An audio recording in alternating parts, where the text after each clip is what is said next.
Black men are killed every day in America. If there was accountability from the beginning, George Floyd would still be alive today. We have to move forward knowing all of that past history. The police are racist because society's racist. If you have power, are you going to share it? Stop being allies, be an accomplice. George Floyd came to Minnesota as if we were the promised land, but he left in a body bag. That should not be the story for us.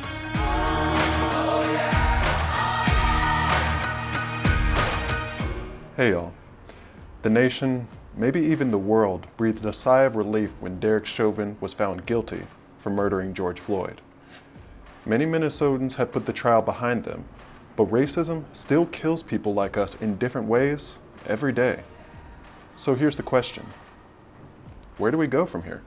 George Floyd came to Minnesota as if we were the promised land, like he was supposed to come here and have a better opportunity, but yet he left in a body bag. Like, that should not be the story for us.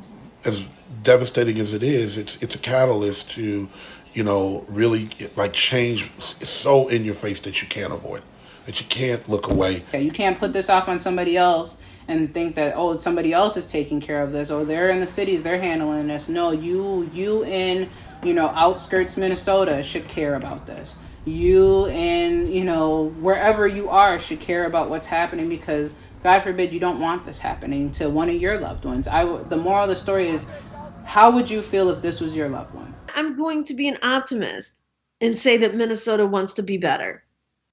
You can't be better until you know better. And, I think Minnesotans know better now. Even though plenty of Minnesotans know better, it will take a lot of work for the system to hold police officers accountable.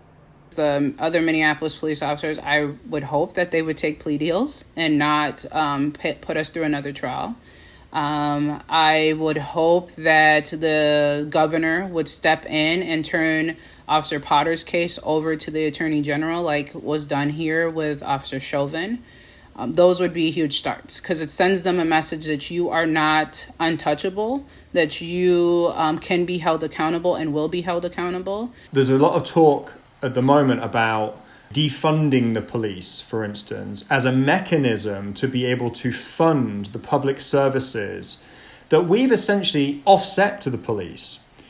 But the problem is public services have been defunded for 50 years. And the reason why the police are doing all the things they're doing, policing mental health, policing schools, policing drug addiction, policing homelessness, is because we abdicated our responsibility for those things and stopped funding them from the offset.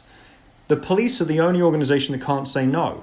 You call 911, they have to come. And so you don't defund the police to fund the public services, you fund both. And so the solution here is really, we need more public spending.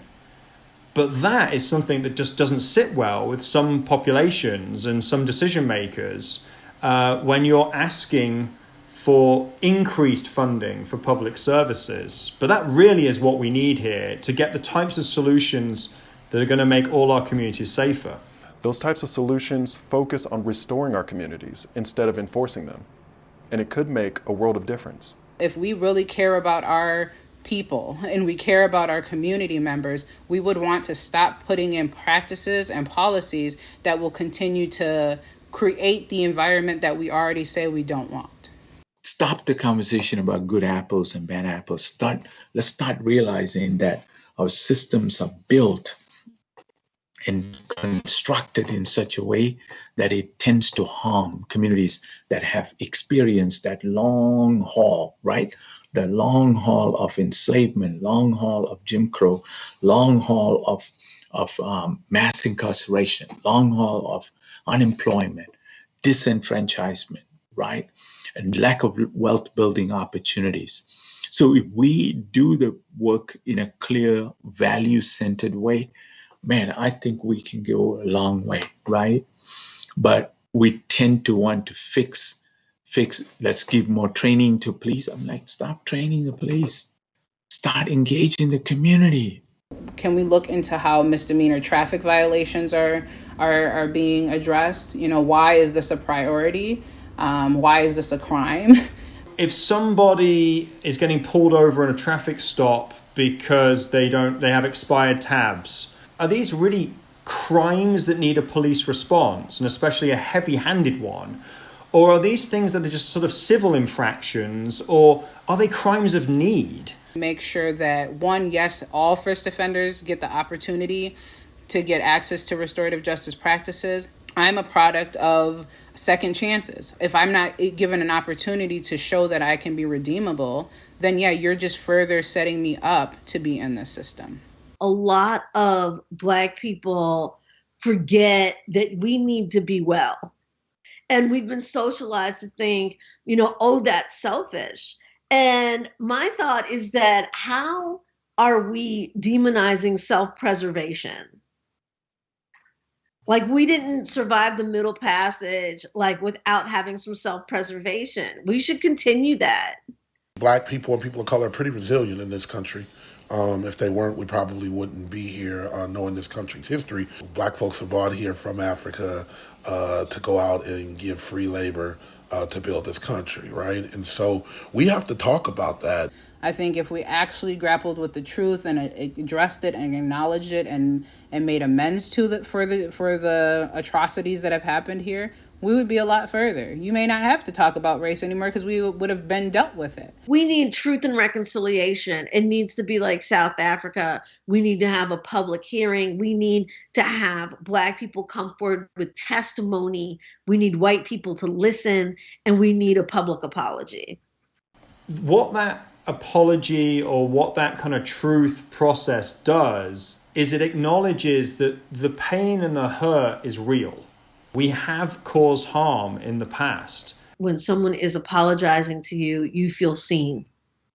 And I'd lived here 25 years before I felt seen. Now that they see us, they also see the troubles that we go through.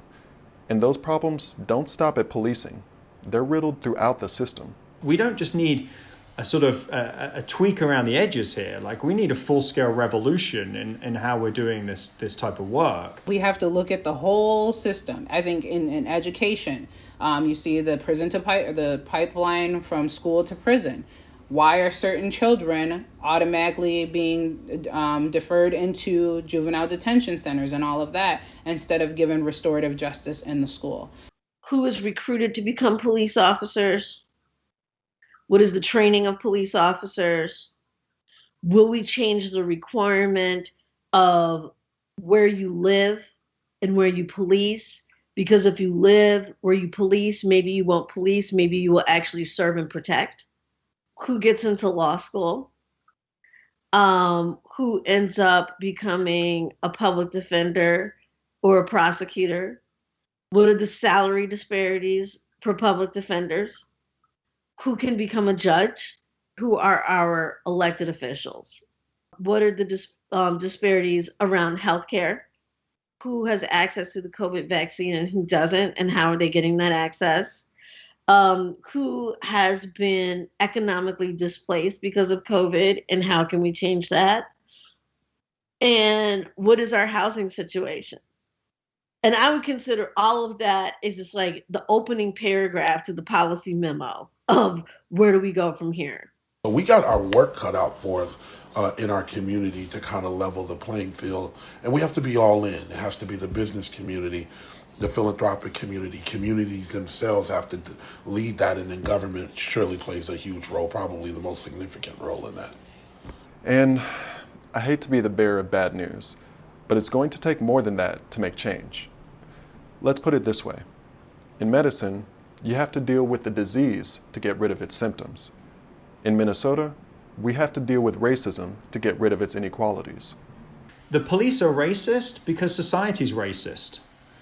And so, yes, you can tinker at the edges of policing, but you've got to take another step back and say, well, how are we going to fix the bigger picture? Because the police are only operating within that same system. And so that's where that harder work comes into it. The police are they're both a symptom and a cause of the problem. And it's recognizing that complexity, embracing it, is really where I think you're going to get the biggest traction. There are volumes of texts that blame African Americans for their peril, right? And so for all of that narrative, we need counter narrative. all communities have something to offer. And if you happen to be white and wealthy, that does not mean that you have all of the resources and all of the answers. If you have power, are you going to share it? If you're people who are in charge and you're making the decisions and you have influence, like giving up some of your power, you know what I mean, to empower the group that's below you is going to make you a much better, it's going to make this a much better place, and that's going to be your legacy. What does a community need? What are you going to leave behind? How can the community make the institution better? Oh my goodness, what a concept, right? But it's taken until like the 21st century for people to realize that reciprocity is what this is about. This isn't about a handout. When crime is up, you also see people's trauma being up, right? There's sort of this, I mean, where is crime spiking, right? Especially the blue collar crimes are spiking in communities that has high levels of ACEs, right? Adverse childhood effects, trauma, right? If I know that, law enforcement is not going to do anything to my trauma. In fact, it is going to add, because I am in a persistent traumatic stress disorder, not post-traumatic stress disorder, right? I can leave the place and get out. Here, a lot of our communities are in that space all the time. So if they're there in all the time, right, instead of putting law enforcement and making them comply, making them and enforcing the law, let me take out all of that element. Let me invest in this community and say, how many millions of dollars do I need to invest for housing, for parks, for jobs, for schools, for healthcare, right? For them to have a place where they can call home. Wherever we go from here, one thing seems for certain. George Floyd's death will echo across generations. I mean, I think about the death of George Floyd as being one of those like landmark moments in people's lives. Like, people knew where they were when we landed on the moon. They knew where they were when JFK was assassinated. They knew where they were at 9/11. And I really genuinely feel like, as a cultural touch point, George Floyd's death is like that for this generation. History will not be kind to those that didn't do anything now. Our children see us. I also have a lot of faith in this generation. They're very different. They're a little more buck. They have a little more edge to them. And they are very opinionated and will speak their mind and will use their voice. This generation sees this. It's very clear to them, and they're going to continue to fight for justice for everybody. It's going to take now that generation coming into the profession for the old guard to move out and for them to really start to make those changes. We have a duty. If we want the world to know that this is a great place for everybody, then we need to make it a great place for everybody. Making this world a great place for everybody starts with anybody. Our struggles with the coronavirus and the lessons of our ancestors has brought humanity back into the conversation. Now it's up to us to carry that lesson forward. Be safe, y'all. Be well. And until next time, peace and love.